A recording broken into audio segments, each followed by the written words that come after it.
July 6th, 2005, item number 59. Today's guest is Paul from the Barefoot Radio Podcast. Podcast411.com. Listen different. Welcome to the show. I'm your host, Rob, and this is the Podcast 411 Podcast. Before we get into our interview with Paul, a couple quick news and notes. First and most importantly, Dad, happy birthday.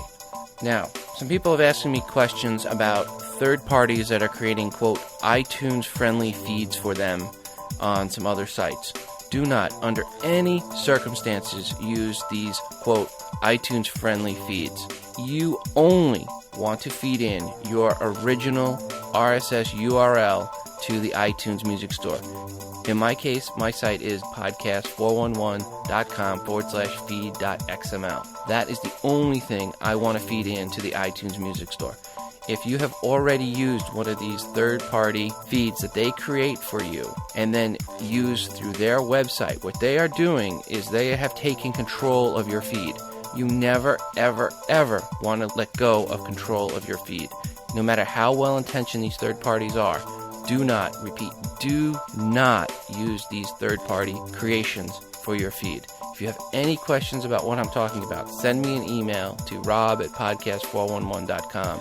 If you're not sure if you've already submitted to the iTunes Music Store with one of these third-party, I would recommend that you go in and report an issue with them, tell them you want to remove it, that it wasn't your correct feed that was put in there, and give them your correct feed. I couldn't be more adamant on this. There's been a lot of talk, Yahoo podcaster groups about this.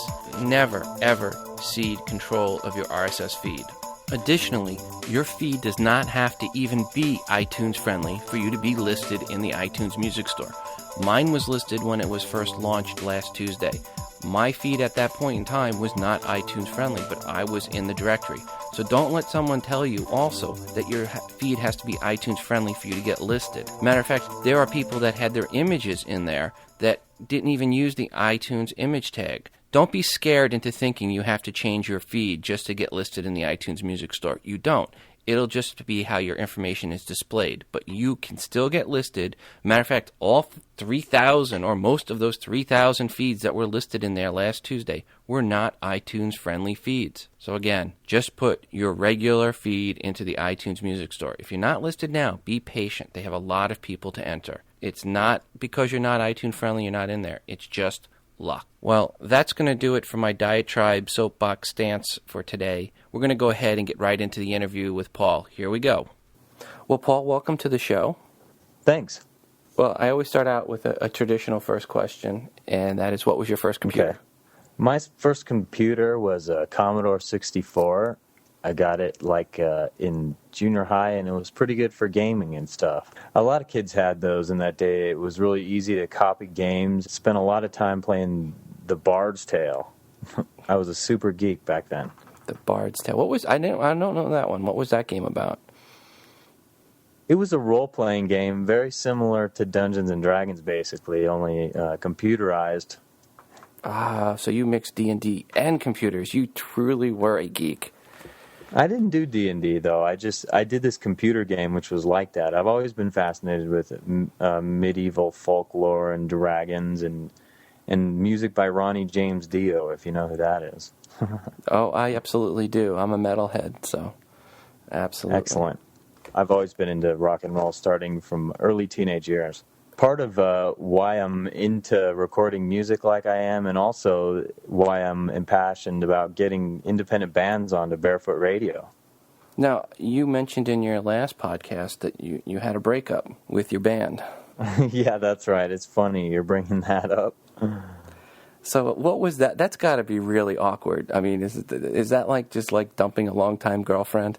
It is like that. In fact, I told those guys I would liken it to a girl that I have had to break up with before because I'm just not into it, and I know I'm not into it. So I told them I'm sorry for putting it that way, like making a metaphor with a girl I'm not into, you guys as musicians, but that's the way it is. So now, and I'm more into my radio show, actually. I'm still going to get a musical thing going, but I'm so obsessed with my radio show, I can hardly stand it. I can't sleep at night, I'm so obsessed with it. You're listening to PK and J, and Sure. and judging by the promo Soccer Girl, what other podcasts are you listening to? Well, I'll be honest, I've sampled tons and tons of them, and let me say first that I'm a total talk radio junkie. I'm into this because I listen to Howard Stern all the time. Everything I do, like around the house, driving my car, I'm usually listening to Howard Stern, whether I'm in the shower, whether I'm scraping the floor, washing the dishes, cooking. Literally, that's what I'm doing, listening to him. So he's the first and foremost reason I got into this game. And as far as podcasts go, there's a show out there that's been webcasting a show for a while called Red Bar Radio. It's hosted by a guy named Mike D, who I personally think is a breakthrough talent, who's very underrated over there on Podcast Alley. I think, in my opinion, he should be in the top 10. And I can't believe I'm saying this about him. It's like I shouldn't be, but I believe in him as one of the best out there for sure. He's underrated, and I recommend it to everyone. Okay, that's one I have not listened to yet. It's offensive, so be prepared, but it's still entertaining as can be. Like, the production is better than I've heard. The mixing of the music, the sounds, and like I said, the host, Mike, he's a mental case, an intelligent mental case, and if he doesn't entertain you, he is the epitome of the future of American media, if I've ever seen it in a younger person. It's interesting, the way everyone approaches their show. It's a huge amalgam of whether you can, on one end, you have people making sort of personal audio blogs that I've become endeared to some of those simpler productions, and then you have people taking it as far as they can to be like the model of like morning radio or something. I lean toward that radio end, personally, and I like shows more that try and have production values like that. As far as offensive content, I don't believe in censorship. I think people shouldn't be too uptight. You can't take anything too seriously here in a podcast. Right. I mean, that's the beauty of podcasting. Anything can be said at any time, anywhere, and it's up to the person that creates the podcast of what's appropriate, not anyone else. Now, what was the first podcast you listened to? Do you remember? One of the first ones I listened to was Adam Curry's Daily Source Code. You are doing some promos, so obviously you've got some money coming in. You're doing I'm sure you're doing the ones for Podcast Pickle. You're getting some change from Gary on that. Oh, I'd hope so. And I've had a couple other jobs here and there recently that came from that job I did at Podcast Pickle, which was nice. I've never earned money that way before, and this new door is sort of opening up, where I can help people out with their media and their podcasts, making them intros, outros, promos, or whatever audio need people have. I'm willing to consider trying to make something, indeed. Yeah, you had mentioned on the last show that you had a Podmigo approach you, so you're going to try to get Podmigo a promo going. Yeah, as a matter of fact, I just made an intro and outro and promo for him that I finished up today. I'm almost finished with the outro, and then it's all finished. He's starting a show called Lucy and Ricky at lucyandricky.com, which might be kind of interesting. I liked the personalities I heard they had on tape. Now, let's talk a little about your show. Okay. How would you describe the format and content when someone listens? What should they expect to hear? Well, certainly it's a lot of adult themes, but I kind of describe my show as quirky and weird and philosophical. There are odd stories. You can be offensive. You don't have to worry about your idea hurting my feelings or something, or chafing on my idea of bad taste. I'm not so sensitive when it comes to being offended, so I also love featuring the music of independent bands and musicians. This is something I'm really impassioned to do. And not only do I want to play music from bands, I want to establish a connection with them, because I think it enhances the overall quality of my show to be connected with those people. So I'm trying to get people to do vocal drops for me that I can mix in with the music when I play it. And I give them full plugs every time, because one of my goals is also to move music for those bands. I believe if they're successful, I'm going to be successful. So I spend a lot of time reaching out to bands. That's one of the places I'm really targeting in terms of increasing the listenership of my show, because musicians love to hear that they're on the radio. How are you approaching going out to bands? Are they coming to you mostly, or are you going out and actively searching for them? So far, it's been all of that. I've approached bands in clubs when I enjoy what they do, and that's usually when they're most receptive, is when I meet them in person. I've emailed tons of people from their website. I've asked people to tell me, who do you know? I've gone a lot to GarageBand.com, where I've been a member there for 6 years, and my podcast is actually featured rather high in their rankings over there. I've done a lot of song reviews over there, and every time I do and enjoy someone a lot, I approach them to have their music on my show. And I've gotten a lot of CDs sent to me for free through GarageBand.com. It's a great community over there. I recommend it to anybody. Okay, so if someone's looking to do a show with music, that's the place to go. That's the best source I've found. I know other people have gotten into other websites. I think there's one called purevolume.com or something. I don't bother with any of those. I've done pretty well. I also put a local ad in the paper here and a local ad online with this musicians available page to try and find content for my show. Content of all kinds. That's how I found a co-host, Eric. Okay. I was going to ask we haven't even talked about Eric yet. What's Eric's background? Since this is a good segue and place to talk about him.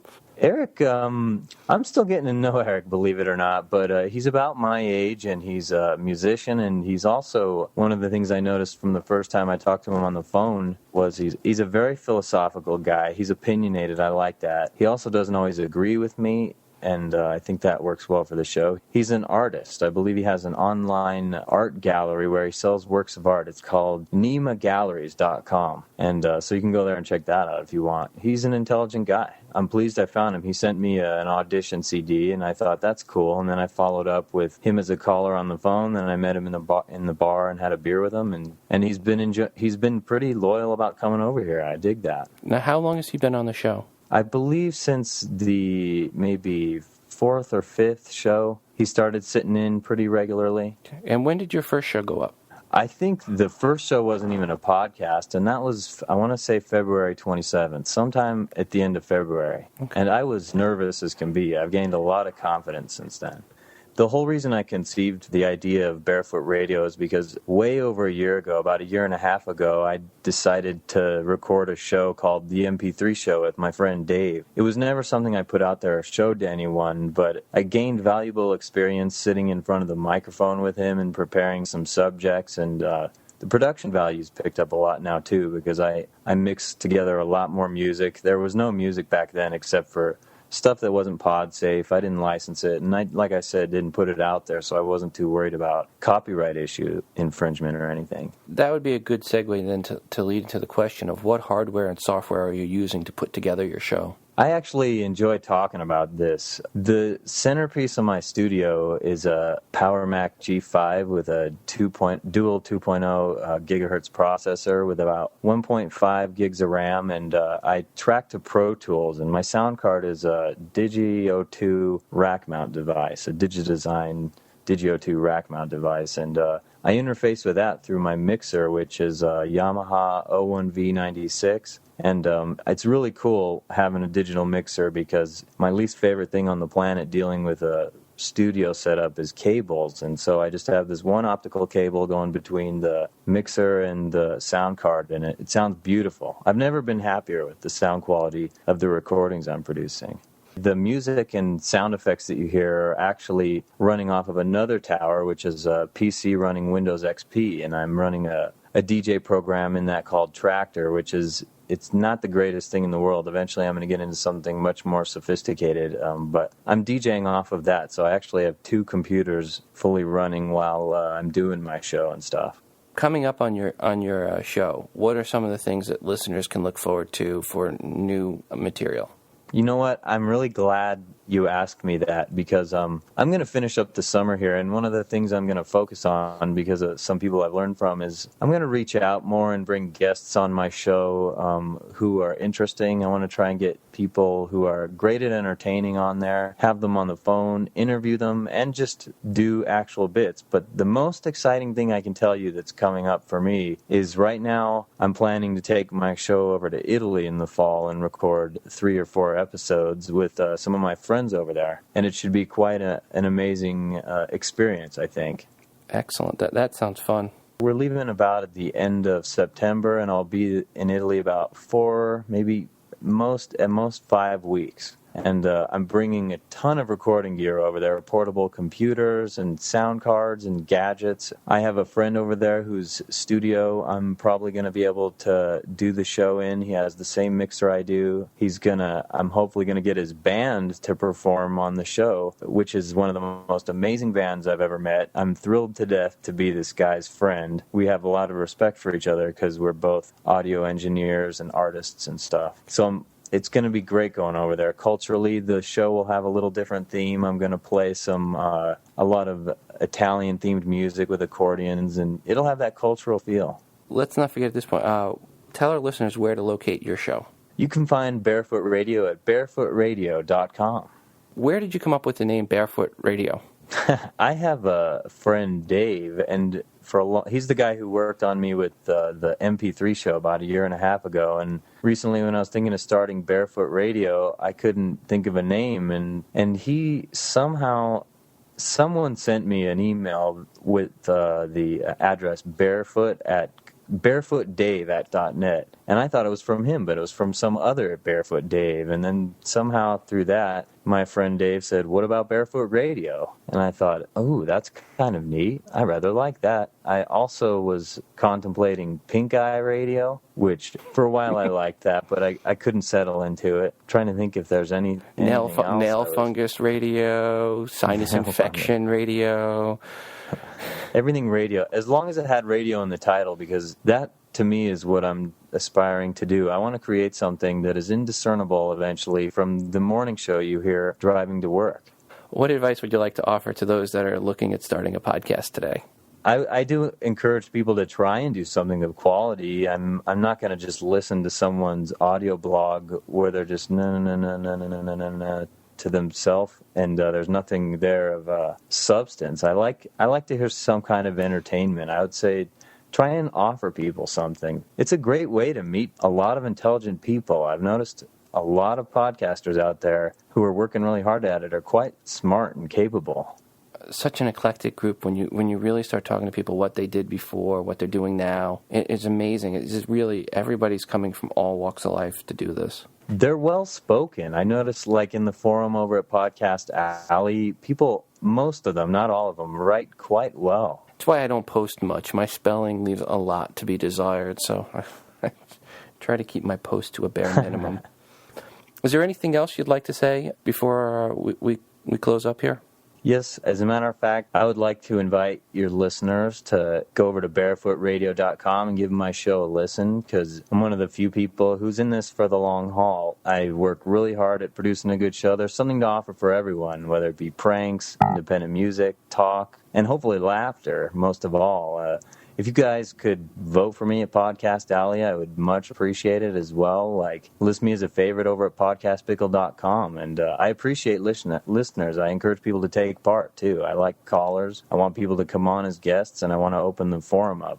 Paul, thank you for coming on the show today. Thank you very much, Robert.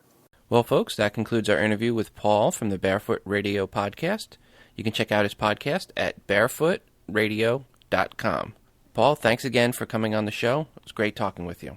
At the end of today's podcast, we're going to play a podcast promo/skit from Skepticality. It's about 2 minutes long, but extremely funny. If you're a podcaster, you're going to love this one at the end. And I'd like to do a shout-out to Mark. Thanks for the feedback on the email I received from you today, Mark. My thoughts are with you, and as are my concerns about what you said. Again, thanks for the feedback. Well, folks, that's going to do it for us today. I'm your host, Rob, and as always, reminding you to listen different with Podcast 411. Skepticality.com presents Real Skeptical Thinkers. Real Skeptical Thinkers. Today we salute you, the independent podcast creator. Independent podcast creator. When you believe everyone else is selling out, joining Podshow, signing up for Odeo, and submitting to iTunes, you are standing firm, quietly hoping for listeners, and losing sleep. How many downloads did I get today? It really makes no matter. Whether your show is just you and a cheap microphone chatting aimlessly about your day, or you and your wife discussing each other's private parts, or just a show about new music. I love the pod-safe music. Without you, the rest of us podcasters would lose our perspective and believe that podcasting is losing ground to corporate greed, Apple iTunes, or the cult of the Podfather. Oh, don't forget about audio. So thank you, Mr. Independent Podcast Creator. Without you, Podcast Pickle, Idiot Vox, Podcast Alley, and all other podcast directories on the internet would just be, well, full of popular podcasts. And for that, many of us can actually go on with our lives and know that you are out there keeping the number of podcasts inflated for the media. The Independent Podcast Creator. A message from Skepticality. Visit us at www.skepticality.com. Truth in podcasting.